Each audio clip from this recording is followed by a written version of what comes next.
పెళ్లి చేసుకుంటానని హామీ ఇచ్చి ఓ వ్యక్తి తనపై అత్యాచారం చేశాడని వివాహిత కేసును సుప్రీంకోర్టు విచారించింది. నిందితుడి ముందస్తు బెయిల్ను రద్దు చేయాలని ఆ మహిళ కోర్టును కోరింది. అయితే ఈ కేసులో కోర్టు ఆశ్చర్యకరమైన తీర్పిచ్చింది. వివాహ జీవితంలో భర్త కాకుండా వేరే వ్యక్తితో శారీరక సంబంధం కలిగి ఉంటే ఆమెపై కేసు నమోదు చేయవచ్చని కోర్టు స్పష్టం చేసింది.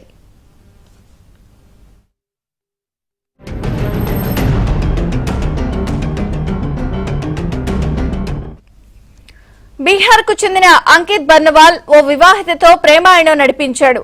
అప్పటికే పెళ్లై పిల్లలున్న మహిళను విడాకులు తీసుకోవాలని బర్నవాల్ కోరడంతో ఈ ఏడాది మార్చి 6న కోర్టు విడాకులు మంజూరు చేసింది. తీరా ప్రియుడు బర్నవాల్ పెళ్లికి అంగీకరించకపోవడంతో బీహార్ పోలీసులకు ఫిర్యాదు చేసింది.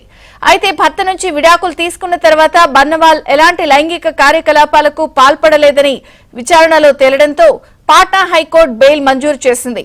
బెయిల్ మంజూరు చేయడాన్ని సవాల్ చేస్తూ వివాహిత సుప్రీంకోర్టులో పిటిషన్ వేయడంతో ముందస్తు బెయిల్ ఇవ్వడం సమంజసమేనని ధర్మాసనం స్పష్టం చేసింది.